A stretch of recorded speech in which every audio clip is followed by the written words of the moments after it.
كتير. فيلمنا بيبدأ في الماضي قبل وجود البشرية بملايين السنين، وفي نيزك من الفايبرينيوم اللي هو أقوى المعادن في العالم ضرب كوكب الأرض، وبالتحديد كان في قارة أفريقيا، وبسبب قوته الطبيعية أثر في كل أشكال الحياة في المكان اللي وقع فيه. ولما بدأ البشر يعيشوا على كوكب الأرض وينتشروا، كان في 5 قبائل عاشت فوق المعدن ده، ومدينتهم اسمها واكاندا. لكن القبائل دي ما كانتش متفقة مع بعض، وكان دايما في حروب بينهم، لحد ما في شخص حلم بنمر، والنمر عرفه مكان نبتة هتخلي عنده قدرات خاصة، وبكده المحارب ده بقى ملك واكاندا وحاميها، وأول واحد يطلق عليه اسم بلاك بانثر. وفي 4 قبائل وافقت تعيش تحت حكمه إلا قبيلة الجباري، قررت إنها تعيش مستقلة بنفسها منعزلة في الجبال. وسكان واكاندا استخدموا الفايبرينيوم في تطوير مدينتهم وأسلحتهم، لدرجة إنهم كانوا أقوى من أي أمة على كوكب الأرض. وطبعا يعني قبل ما حد ياخد باله منهم، قرروا يخفوا عن عيون الناس، لأن العيون كلها بصاصة، خلقة عايزة في عينها رصاص. أنا عارف إن أنا موهوب من صغري، أنا أصلا أصحابي كانوا بيسموني حنجرة. المهم واكاندا عشان تختفي عن عيون الناس عملت حاجة شبه يعني طاقية الإخفاء كده، مصنوعة من الفايبرينيوم عشان تخفيهم وتخفي التكنولوجيا بتاعتهم عن العالم. وفضلوا عايشين على إن أفريقيا دول نامية وساكتين، ويا رب يعني الحلم يبقى حقيقة حتى لو مش باين يعني. ودي بقى مقدمة فيلمنا، بس الفيلم حلو جدا يا جدعان. نروح بقى سنة 1992 في ولاية كاليفورنيا، والباب خبط على الاتنين دول، اللي هو ده اسمه انجوبو وده اسمه زوري. وزوري شاف مين اللي خبط عليهم، وكان 2 نسوان قرع. يا ابني ليه يا رؤوف؟ انت ليك في العتاقي ده هتبقى مذبحه يا شقيق. وانجوبو قال له افتح لهم، لان القرع دول ما بيحبوش يخبطوا كتير. ولما دخلوا سالوه عن اسمه وقال لهم انجوبو، وبعدها وراهم علامه في بقه تثبت انه من اهل واكاندا، الكهرباء قطعت. ولما اشتغلت كان ملك واكاندا واقف قدامهم، وده لان انجوبو يبقى اخو الملك تتشاكا. والملك تتشاكا قال له ان في ارهابي اسمه يوليسيس كلو هجم على واكاندا وسرق ربع طن من الفايبرينيوم، غير انه فجر قنبله في واكاندا اتسببت في موت ناس كتير وهرب. وكان عارف بكل وسائل الامان بتاعتنا، وده معناه ان في جاسوس في واكاندا. والجاسوس ده طلع اخو الملك، والملك عرف المعلومه دي لان زوري صاحبه طلع مش صاحبه ولا حاجه، ده طلع جاسوس تبع الملك، وكمان اداله الفايبرينيوم اللي اتسرق. والامير انجوبو اتضايق لان صاحب عمره طلع خازوق عمره، فكان هيقتله، لكن الملك قتل اخوه بالغلط وهو بيدافع عن الجاسوس. وسابوا ابن انجوبو اللي بيلعب كرة تحت ومشيوا. وبعد سنين كتير ملك واكاندا مات في احداث فيلم سيفل وور، والمفروض ان ابنه تتشال هيبقى الملك من بعده، ونزل ياخد حبيبته ناكيا من عصابه المفروض انها خطفها مع شويه اسرى، بس هي يعني ما كانتش مخطوفه ولا حاجه، دي كانت متنكره انها مخطوفه عشان بتعمل مهمه. المهم ما علينا، هو خدها عشان تكون جنبه بعد موت ابوه، ودخل عليهم الدخله الجامده اللي شفتوها دي،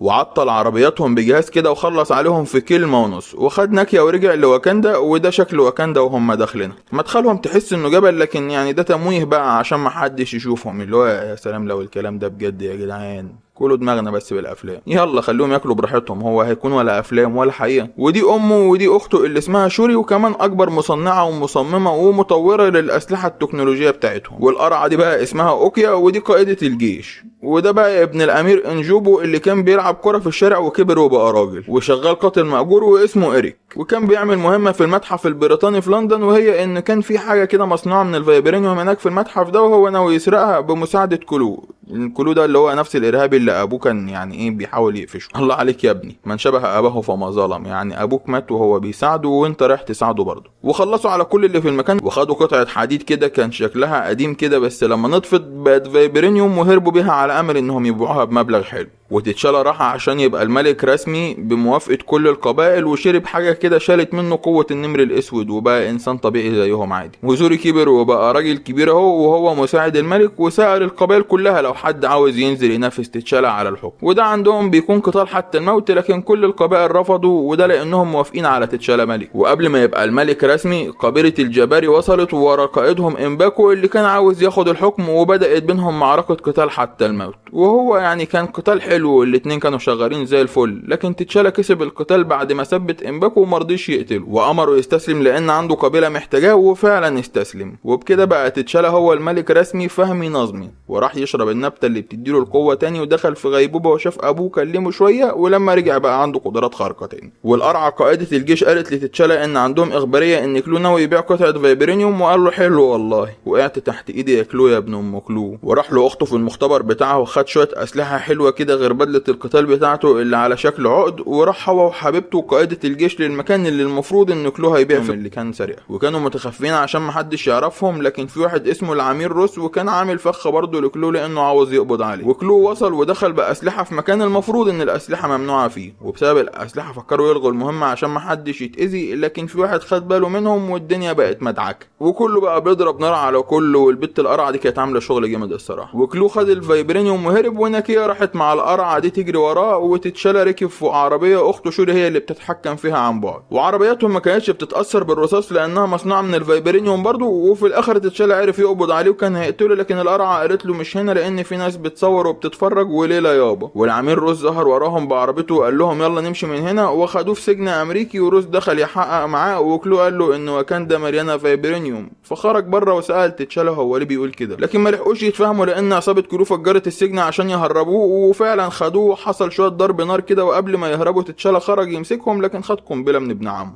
هو طبعا يعني ما كانش يعرف انه ابن عمه. وبعدها القرعه قالت له الحق روس مصاب، ولما دخل شافه وعرف انه اتصاب وهو بيحاول ينقذ ناكيا، وسد الجرح بتاعه بحاجه كده تحس انها مسكن، يعني بقى شغل فايبرينيوم بقى وسحر وشعوذه ووسع يالا. وخدوا معاهم واكاندا عشان يعالجوه لان عندهم تقنيات حلوه في العلاج. وشوري كانت هي المسؤوله عن علاجه، وانا بصراحه ما بقتش عارف هي دكتوره ولا بتاعت اسلحه ولا نظامها ايه البت دي. وإيريك بعد ما هرب كلو قتله، ومعرفش ليه بس هو انقذه عشان يقتله، وخده وراح بيه واكاندا وسلمه لهم وهو ميت. وروس فاق وقام ولقى نفسه سليم واتصدم لان مستحيل يتعالج بالسرعه دي. وشاف شوري قدامه وسألها هو انا فين، وكان مفكر نفسه في سنة 2080 مثلا، ده من كتر التكنولوجيا اللي حواليه. لكن شوري قالت له دي واكاندا، وده كله بسبب الفايبرينيوم. وإيريك دخل في اجتماع لزعماء القبيلة وهم متجمعين، وقال لهم انه ابن الامير انجوبو، وقال لهم ان ابوه مات على ايد اخوه وعاوز يدخل قتال مع تتشالا عشان يمسك حكم واكاندا وينتقم لابوه. وتتشالا وافق يتحداه وشرب حاجة كده رجعته انسان طبيعي تاني وبدون قوة برضه. وبدأوا المعركة وكانت الاطراف متساوية، لكن إيريك كان اقوى واتغلب على تتشالا وجرحه كام جرح كده وكان هيقتله. وقبل ما يقتله قال له ده انتقام ابويا، لكن زوري منعه وقال له انا السبب في موت ابوك مش هو. فقال له عادي يا انكل زوري والله يعني انا هقتلكم انتوا الاتنين. وقتله، وبعدها شال تتشالا ورماه من على الشلال. وبكده بقى الملك. وامه خدت اخته وهربت، وناكيا راحت خدت العميل روس عشان يهرب معاهم بدل ما يموت هو كمان. وهربوا، وإيريك خد النبته اللي حولته قوي، ولما فاق قال لهم يحرقوا كل النباتات دي عشان يضمن ان محدش هيستخدمهم تاني. لكن قبل ما يتحرقوا كلهم ناكيا خدت نبته وهربت. وبعدها قعد مع زعماء القبائل وقال لهم ان الافارقه مضطهدين في كل حته لانهم مش مسلحين، ولازم ان احنا نطلع كل تقنيات واكاندا دي بره عشان نساعد اخواتنا الافارقه. وناكيا اقترحت انهم يدوا العشبه لامباكو زعيم قبيله الجباري عشان يساعدهم وينقذ واكاندا. لكن قال لهم هيعمل ايه يعني، مش الملك الجديد مسك الحكم عن طريق قطار رسمي؟ قالوا له